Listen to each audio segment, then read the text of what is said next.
보험은 손해보험 광고 심의 기준에 준수하였으며 유효기간은 심의 결과 통보일로부터 1년입니다. 안녕하세요. 와이키키 보험연구소 정호영 소장입니다. 저희가 이번에 유튜브 채널을 시작하면서 첫 번째 주제로 실비보험, 실손의료비 보험을 선택했습니다. 가입자 수가 3천만 명을 넘어섰죠. 그만큼 누구나 가지고 있는 가장 가까우면서도 가장 어려운 주제가 바로 이 실비보험입니다. 그 중에서도 가장 많은 분들이 저희에게 문의를 주시는 질문, 실비보험 4세대 전환을 하는 게 유리할까요? 그대로 유지하는 게 유리할까요? 거짓말 안 하고 저는 오늘도 똑같은 질문을 받았습니다. 그런데 이 내용은 10분짜리 영상 하나로 해답을 드리기는 참 어려운 질문이라고 판단을 했어요. 그래서 실비보험이 어떤 보험이고 왜 자꾸 바뀌고 또 지금은 어떤지 근본적인 질문부터 말씀을 드려야 구독자분들께서 본인의 상황에 맞는 올바른 답변을 찾을 수 있겠다 판단을 했습니다. 그래서 조금 길고 딱딱하게 느껴지실 수도 있지만 이 영상들을 차근차근 따라오시면 내 보험이 이런 보험이구나, 그러면 나는 이렇게 하는 게 좋겠다, 확실한 해답을 찾으실 수 있도록 만들어 드리겠습니다. 실비보험은요, 정식 명칭은 실손의료비 보험입니다. 말 그대로 실제로 손해본 의료비를 보상해준다는 건데요. 실제로 손해본 비용을 돌려주는 보험을 실손보상 형태의 보험이라고 하고요.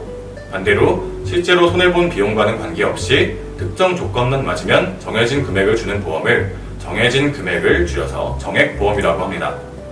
예를 들어 내가 암에 걸리면 3천만 원을 주는 암보험을 2개를 들어놨다면 암보험은 정액보험이기 때문에 내가 암에 걸렸다는 사실만 입증이 되면 내가 암치료비로 1천만 원이 들었든 2천만 원이 들었든 상관없이 약속된 정해진 금액이 지급됩니다. 3천만 원짜리 암보험 2개를 들어놨다면 총 6천만 원을 받게 되겠죠. 반대로 실손 방식인 실손의료비 보험은요, 내가 암에 걸렸다는 사실만으로 보험금을 주지는 않습니다. 내가 암에 걸렸다면 무슨 암인지 알아내기 위해 검사도 받고 치료도 받고 입원비, 수술비도 나가고 하겠죠. 그렇게 내가 쓴 병원비가 1천만 원이라면 이 1천만 원을 한도로 보험금을 돌려주는 보험입니다.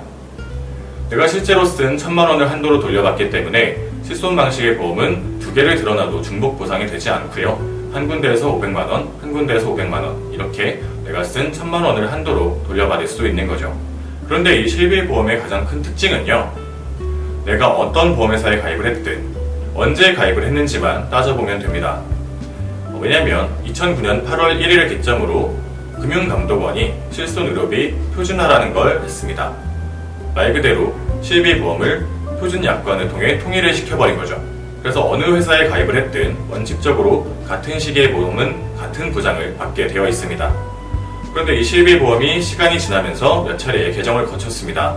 개정을 거치면서 보장의 형태나 내용이 달라지게 됐죠.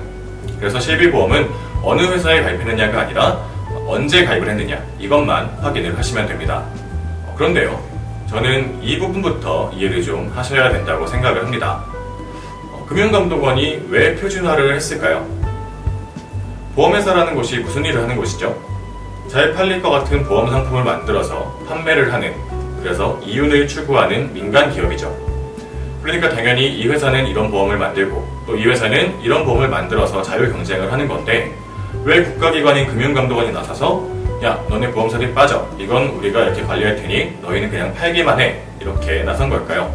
자, 실비보험은요, 내가 낸 병원비를 다시 돌려주는 보험이라고 말씀드렸죠.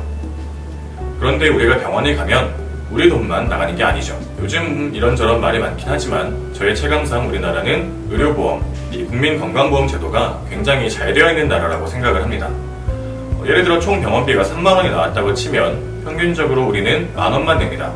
나머지 2만 원은 건강보험공단에서 대신 지불을 하죠. 그런데 보험사에서 우리가 낸 만 원을 돌려줍니다. 그러면 우리는 병원비가 공짜라는 생각을 하게 되겠죠. 그래서 기왕 병원에 간 김에 이 치료도 받고 저 치료도 받고 이렇게 된다는 겁니다. 그러다 보면 사람들이 원래는 안 받았을 수도 있는, 그렇게까지 불편을 느끼지 못했던 부분들까지 치료를 받게 되고, 그러면 건강보험공단의 재정에도 불필요한 지출이 생긴다.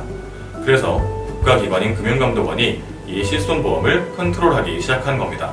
물론 실비보험이 실제로 이런 도덕적 해이를 불러일으키고 건강보험공단의 부담을 증가시키느냐, 여기에 대해서는 여전히 논란이 있고요. 연구도 이루어지고 있긴 합니다. 분명하게 밝혀진 건 아니라는 거죠. 하지만 2009년에 금융위원회가 이제 실비보험을 표준화하겠다라는 내용의 개인 의료보험 제도 개선 방안이라는 보도를 했는데, 여기에서 살펴보면 건강보험 재정 측면에서도 의료 소비에 대한 도덕적 해이 문제 등에 따라 불필요한 의료 서비스 이용을 줄이기 위해 본인 부담금 제도를 도입할 필요가 있다라고 밝히고 있죠. 실비보험이 표준화가 되고 그 다음 2013년, 2015년, 2017년, 2021년 평균적으로 3, 4년에 한 번씩 이 본인 부담금의 비율이 증가하게 됩니다.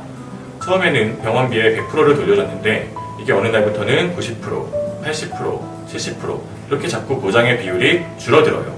그 근본적인 원인이 바로 이 도덕적 해이라는 부분이라는 겁니다. 억울하신 분들이 굉장히 많겠죠. 나는 여태까지 보험금 한번 타먹어본 적도 없는데 무슨 도덕적 해이냐. 그래서 제가 느끼는 이 도덕적 해이는 사실 일반 국민들이 가지는 게 아닙니다. 그보다는 의료행위를 팔아서 이윤을 남기는 이 병원과 의사들의 도덕적 해이가 더 직접적인 영향을 주는 거죠. 의사들은 환자들이 더 많이 오고 건강보험공단의 통제를 받지 않는 이 비급여 치료를 비싸게 많이 팔아야 이윤이 많이 남겠죠. 그런데 너무 비싸면 환자들도 그 의료행위를 이용하려고 하지 않겠죠. 그래서 병원에서 이렇게 이야기를 합니다. 환자분 실비보험 있으시죠? 실비보험 있으시면 돈 이만큼만 내시면 됩니다. 심지어 어떤 병원은 실비보험을 받을 수 있도록 서류도 다 만들어 드린다고 얘기를 하고요. 심지어 도수치료 같은 것도 10번을 예약하시면 냄비 세트를 드리겠다. 이런 식으로 실비보험을 활용한 의료 영업들이 활개를 치고 있습니다. 그래서 이 실비보험이 변한 주요 내용을 살펴보면요. 2009년 8월 1일에 표준화가 되면서 최소 본인 부담금을 10%로 설정을 합니다. 내가 병원에 갔으면 최소한 10%는 본인이 내게끔 해야 이런 과잉 진료, 의료 쇼핑을 막을 수 있을 것이다.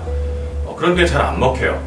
그래서 2015년 8월 1일부로 건강보험공단에서 인정하는 급여 치료는 똑같이 10%, 비급여 치료는 20%로 비율을 늘립니다. 그런데도 특정 치료에 대한 청구가 너무 많아지니까 2017년 4월 1일부로 아예 이 특정 치료들, 도수치료, MRI, 비급여 주사치료 이런 것들에 대해서 본인 부담금을 30%까지 늘리고요. 연간 한도를 줄입니다. 이 실비를 3세대 실비, 다른 말로는 착한 실비라고 부르게 됩니다. 그런데도 효과가 약해서요. 2021년 7월 1일부로 아예 급여 의료비는 20%, 비급여 의료비는 30%를 부담하게끔 하고 급여와 비급여에 각각 본인 부담금을 부여를 합니다. 이게 현재 판매되고 있는 4세대 실비보험입니다. 10%에서 20%, 20%에서 30%로 본인 부담금을 계속해서 늘려가는 거죠. 이게 바로 실비보험의 변천사입니다. 본인 부담금을 늘려서 과도한 의료 쇼핑, 도덕적 해이를 차단하자.